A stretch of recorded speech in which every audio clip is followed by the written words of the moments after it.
So, Caitlin Clark, it has been revealed that Ice Cube offered her $1.5 million per game. And this is my favorite thing, is that the Big Three will use Caitlin Clark in every bit of their... The WNBA as a whole breathed a sigh of relief when Caitlin Clark, the woman who single-handedly brought women's basketball from the back pages to prime time, turned down a $15 million contract from the Big Three league. However, a chorus of envious players are still certain they deserve equal billing in a story that wouldn't exist without her. Caitlin Clark, did you turn down $15 million? Oh, that's a boss move. Oh, that's a crazy boss move. I understand. You got Nike deals. You got freaking PGA Golf Tour, Live Golf Tour. You got hockey sponsor. I know you got a lot going on, but to turn down 15 M's, unrivaled. If y'all thought a few million and some equity was gonna get her to show up and play in your league, Money is not the only issue here. This is about a 23-year-old phenomenon that prioritizes loyalty over luxury, fans above wealth, and the future of women's basketball over self-interest. In contrast to her WNBA colleagues, who earn a maximum of $249,244 annually, Clark turned down the opportunity to purchase a small island, or at the absolute least, a lovely home with a real basketball court in the backyard. The $15 million, that's life-changing money for anyone, let alone a rookie athlete. So where did this unbelievable offer come from, and why on earth would Caitlin Clark turn it down? So the offer, as you guys can see on the article on the screen, was from the Big Three, the 3-on-3 basketball league founded by the one and only Ice Cube. And the first offer was already huge, a cool $5 million ball. But in a sign of just how desperate they were to get Clark, they tripled it, blowing it up to a massive... Clark received more than just pocket change from Ice Cub's Big Three league. For just 10 weeks of labor, they tripled their first offer of $5 million to an astounding $15 million. That amounts to $1.5 million every game. People, according to the game.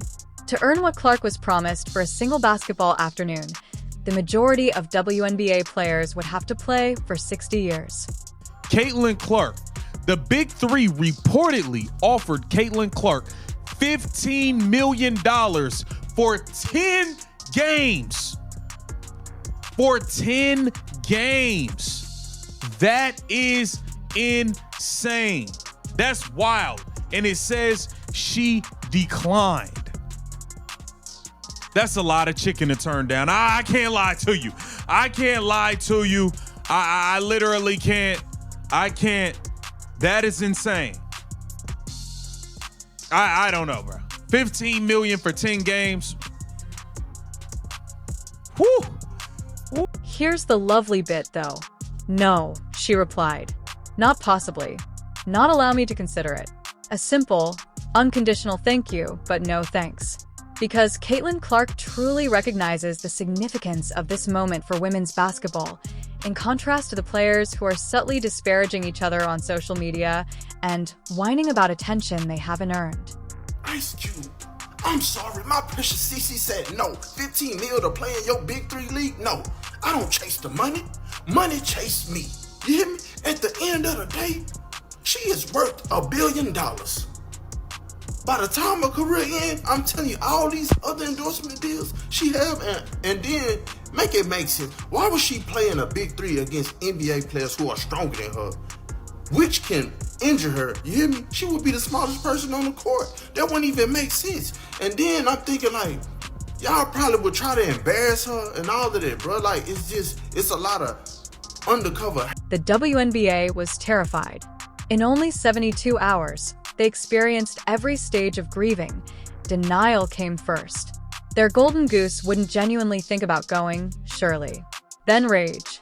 When someone can hardly make six figures, how dare they offer their best player genuine money?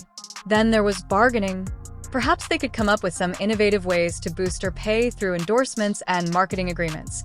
When they saw Clark could earn more money in 10 weeks than their total pay cap permits for an entire team, depression set in.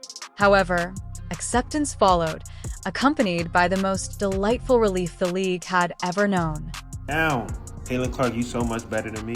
The WNBA would have never, hey listen, I would have never stepped foot on that court. $1.5 million per game. Bron don't even make that. And you turned it down for her contract in the WNBA, she gonna make like $400,000 in 4 years. That's the part that I don't really understand about WNBA players. They make so much bread everywhere else. They be making more bread in college. They make more bread overseas. They can make more in Unrivaled, the Big 3. There's so many options, but they still be playing in the WNBA. I don't get it. Go on strike, bro. If there's money like this available, go get it, bro. Don't be loyal to.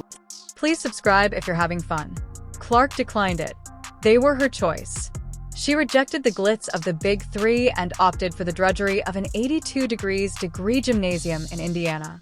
The WNBA did not simply escape punishment. They avoided a financial catastrophe that would have forced the league to explain why their most valuable asset chose to relocate her skills to South Beach or any other location where Ice Cube currently holds basketball games. But while Clark was making the most altruistic choice in modern sports history, her contemporaries were preoccupied with figuring out how unfair life had gotten. The WNBA's current wage cap is a meager $1.57, $100 each team. That covers all 11 or 12 guys on the roster. For one player across 10 games, Clark's Big 3 offer would have used almost 10 times as much. The math is so ridiculous that it virtually disparages conventional mathematics. If you want a good example of what it looks like when people are jealous of you, look at Caitlin Clark. She is undeniably a great basketball player. That is just a fact. Now, there have been a lot of great basketball players before her, and there will be after her. But what we do know is that she is getting a ton of recognition, and that breeds jealousy. When you shine bright and you're really great at what you do, people come for you more because you are great. Notice how much friction there is on the court. There is always someone going up against her. There's always people taking personal offense. Let's discuss the elephant in the arena, though. Jealousy. It was simply jealousy. According to Dick Vital, a man who has forgotten more about basketball than most players will ever know. The message was made abundantly evident when Clark, despite winning fan votes and placing third in media rankings, was ranked 9th among guards by her fellow WNBA players in the All-Star voting. Instead of acknowledging that Clark has improved their entire sport, these athletes would prefer to amputate their shooting hands. The WNBA's jealousy of Caitlin Clark has never been more obvious as players vote her the 9th best guard. Yes, you read that right, bro. The WNBA just had their All-Star voting return, and the players voted Caitlin Clark as the 9th best guard in the league. Mind you, this is the same Caitlin Clark that came in breaking every record. She putting up numbers that have never been done in WNBA history. She literally has the entire league on her back. Look down here. This is how many votes she got from the fans. Look, she got 1.2 million All-Star votes. Not only is that a WNBA record, but it breaks her own record from last year when she got 700,000 as a rookie. Look, for reference, the top 30 vote getters for the 2023 All-Star game got 1. In the meantime, Clark's real WNBA pay is still absurd. This season, she is earning $78.66. To put things in perspective, that is less than what some people spend on a high-end vehicle. Additionally, Clark is directly accountable for 27% of the league's revenue. She had an economic impact of $36 million in Indianapolis alone during her first season, according to an Indiana University economist.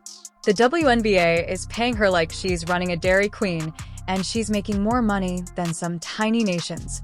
Clark has responded to all of this volatility in a way that is nothing short of brilliant. In an attempt to stay, athletes like Asia Wilson are disclosing details about their own contract offers relevantly. Clark is out here claiming that she is a little frugal and won't spend $10 for airplane Wi-Fi.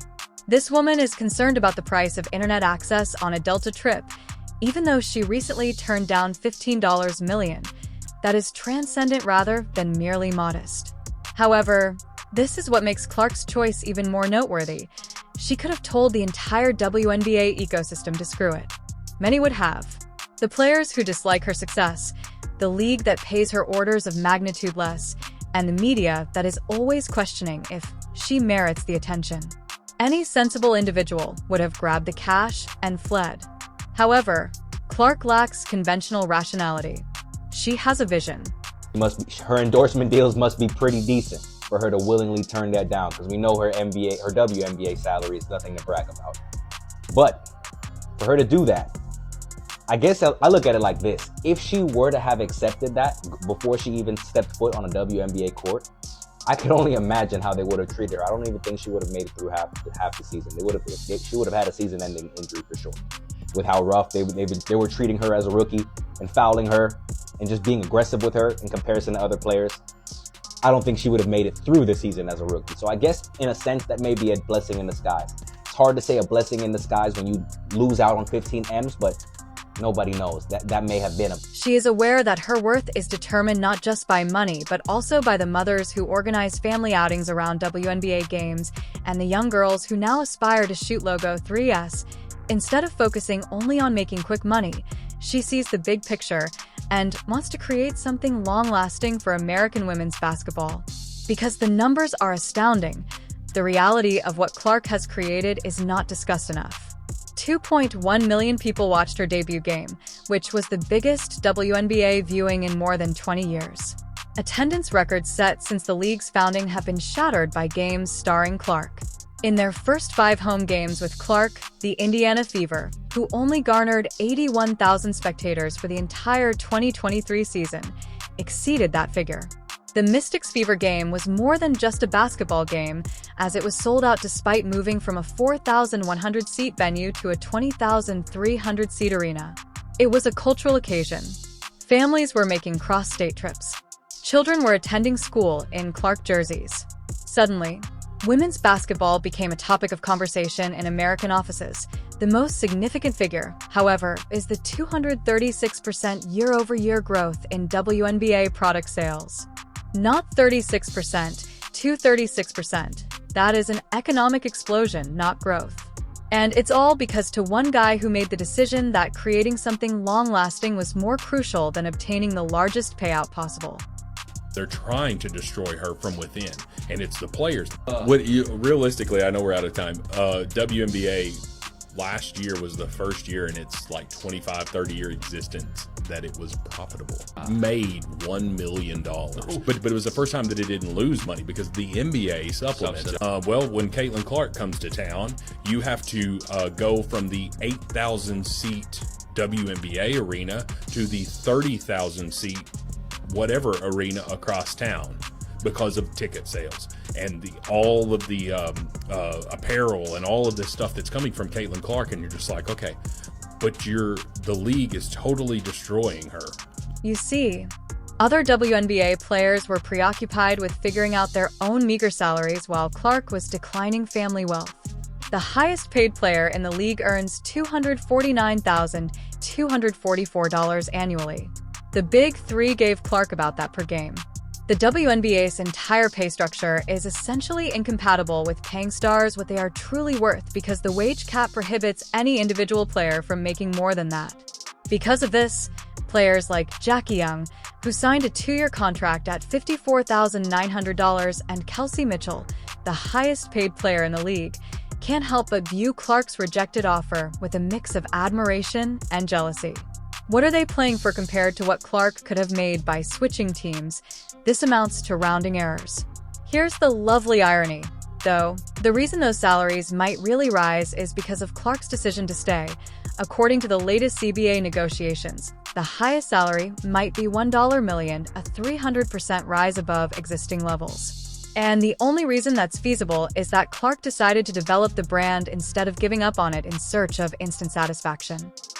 Yeah, I mean, obviously the meetings that are going to happen in Indianapolis are going to be really important, and although I'm not our team rep or on the committee, like I'm still, trying to understand and engage as much as possible. Obviously, this is my second year in the league, but also this is like a very important time for our league and where it's going to continue to grow. So, I'm certainly looking forward to those meetings and being in them, and I think everybody in our league is to help these CBA talks continue to move forward. So, should be very important for us on Thursday. Yes, I'll be there. You've played Front office officials most likely required medical attention for heart palpitations brought on by stress when Caitlin Clark declared she would remain in the WNBA. Since Caitlin Clark's undergraduate days, the league has been riding her wave. Furthermore, losing her would have been equivalent to losing the engine while the aircraft was still in the air. Every sponsorship agreement, television contract, each expansion team that pays hundreds of millions to enter the league. Everything stems from the phenomenon that Clark produced. She accomplished more than simply increase awareness of women's basketball. She made significant changes to the company strategy. The WNBA evolved from a barely viable niche product to a respectable form of entertainment that rivals major men's sports for attention. At auction, Clark's rookie card brought in $660,000 more than her 4-year WNBA deal. That goes beyond collectible value. That is the visible manifestation of cultural impact. You can tell that the traditional compensation structure has completely lost touch with reality when a piece of cardboard with someone's image on it sells for more than their yearly wage. $660,000 is insane. I'm sure there are plenty of cards out there that have gone for more than that. One, it is her second year. What are we doing? Like, I get that the Caitlin Clark fanfare is the whole thing. I think she's a great basketball player. Caitlin Clark has taken on the role of modest champion, using textbook leadership to manage the mayhem around her. Clark talks about supporters recalling the times they spent together at games and the delight of witnessing their children's excitement while watching women's basketball, while other players complain about media attention and spotlight distribution. She isn't looking for recognition for herself. Her goal is to leave a lasting legacy for a whole generation of young athletes. When questioned about why she declined the Big 3 offer, Clark did not mention sacrifice or nobility. She merely brought up the topic of the fans and the prospects for women's basketball in the United States. Talking like that is not media training. That's real comprehension of the significance of this moment beyond personal bank accounts. Let's be clear, though, about what Clark accomplished by declining $15 million. She made the decision to accept a lower salary in exchange for something greater. She will never get paid what she is truly worth to the WNBA due to its wage structure. However, she prioritized growth over personal enrichment, potential over instant enjoyment, and creating something long-lasting over following a fad. Look, she's smarter than a lot of people think at the end of the day, and I'm pretty sure she has a lot of stock options. You hear me? She's the face of the league. That lets me know y'all going out y'all way to get her to come play for y'all, whatever y'all built, know what I'm saying? And that's cool, but at the end of the day, her focus is the WNBA. Nobody can't tell me that she ain't the face of the league. Matter of fact, since she turned it down, how about you go get Angel Reese? I know, cause she ain't worth nothing more than a Popeye's chicken sandwich. It's not truly about money in this story. IT has to do with vision. Caitlin Clark decided to stay and see the opportunity to turn women's basketball from a charity case into a real entertainment powerhouse. While envious peers complain about equal billing in a story that wouldn't exist without her, Clark remains focused on what really matters, creating something that will outlive all of their combined careers. For the time being, the WNBA can relax. They should figure out how to fairly recompense the woman who saved their league on her own before someone else makes an offer she can't turn down. Their golden goose isn't flying the coop, because even Caitlin Clark's renowned loyalty might not be sufficient the next time. The fundamental math of getting compensated like a college graduate and worth $1 billion. The lesson is still relevant even if the panic has passed. The most valuable player isn't always the one asking for the highest salary. It is the person who is prepared to give up personal benefit in order to create something greater than themselves. Champions aren't only created on the court, as Caitlin Clark recently demonstrated. Sometimes they are made by turning down the highest paycheck of their lives in order to pursue something even more valuable.